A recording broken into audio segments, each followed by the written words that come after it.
Hello, this is Alexander Wechsler of Wechsler Consulting, and I'm very happy to welcome you to this episode of Wechsler Consulting Cloud News. Today we're going to have a look at some interesting things that happened in the last weeks in Azure, in our section Azure Talk. And our main topic today will be the .NET 5 preview release, which is not exactly a cloud topic, but the .NET development framework is really very important for the implementation of cloud solutions. So, what happened in Azure during the last weeks? I found this blog entry regarding Azure Data Explorer and the features which have been introduced over the last year very interesting, because it shows that Azure Data Explorer is really advancing into the data analysis tool in Azure. There are a lot of enterprise features which have been implemented over the last month. There have been new features regarding network isolation, disk encryption, and also customer managed encryption key, so bring your own key, which enables enterprises to bring their own encryption key into Azure. Then Azure Data Explorer has seen some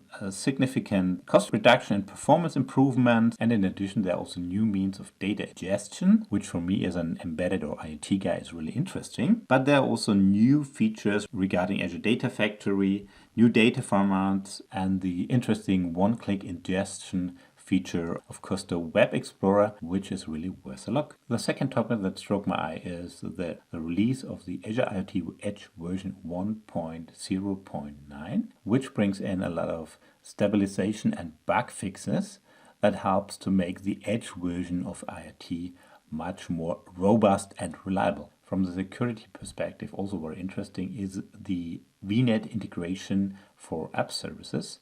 Also, VNet integration was already available for app services. It was not possible to use network security groups, NSGs, route tables, as well as service endpoints in a regional VNet.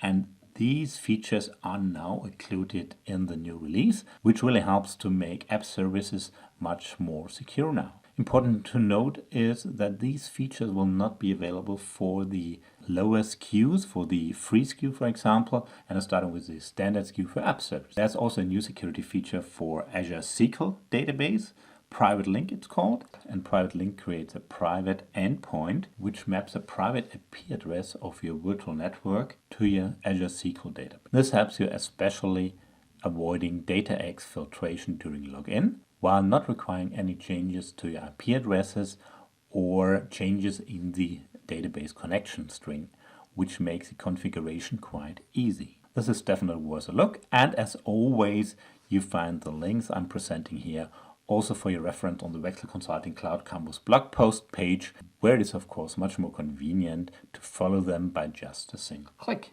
So now let's have a closer look at .NET 5 preview, the focus topic of this episode. If you're a .NET developer, you certainly have been following the Microsoft development strategy around .NET, and you're certainly aware that we currently have two types of frameworks around in the Microsoft ecosystem. One is the .NET Classic framework, where Microsoft has started .NET with. And then we have the new kid on the block, which is called .NET Core, which does not only run on Windows, but also on other operating systems such as Linux and iOS, for example. The strategic goal of .NET 5 is to unify these different .NET development frameworks, leveraging the new .NET Core cross-platform approach. And doing this, Microsoft is either porting or extending a lot of the frameworks which have evolved over time in .NET into the new .NET 5 release. And it starts with things like the .NET Mobile Device App Model, which a lot of developers may know under the old name Xamarin.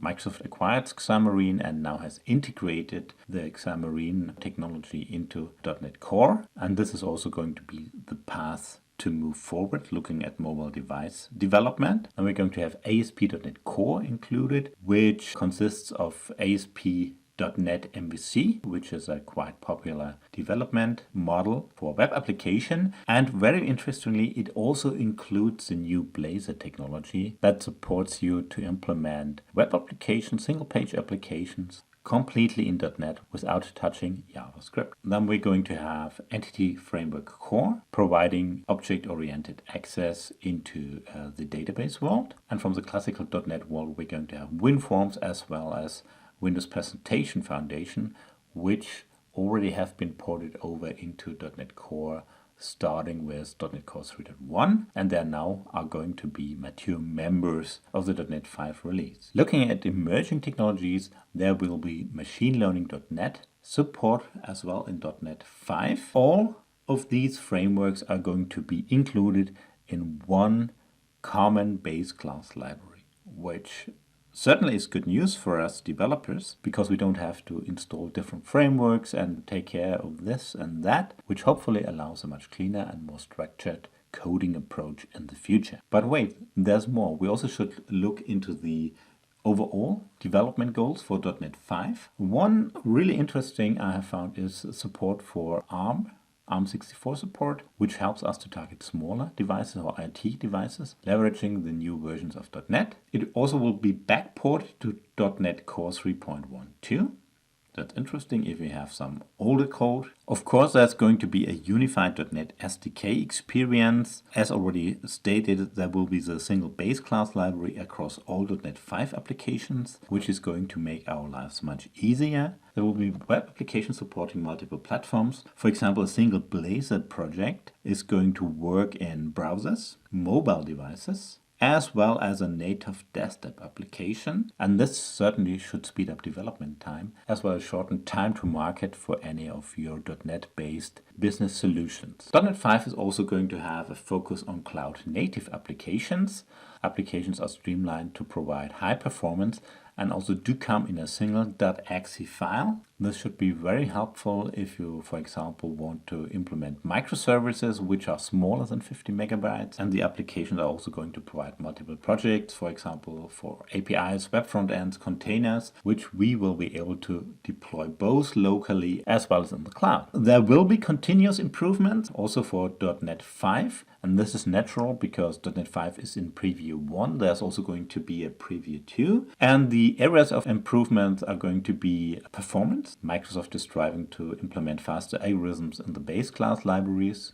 There will be better support for containers in the runtime. And we're going to have support for HTTP 3, the new version of HTTP. That's it for today. If there are any questions, please don't hesitate to leave a comment below. Thanks a lot for visiting Wechsler Consulting Cloud News. I would be delighted if you tune in next time. Goodbye.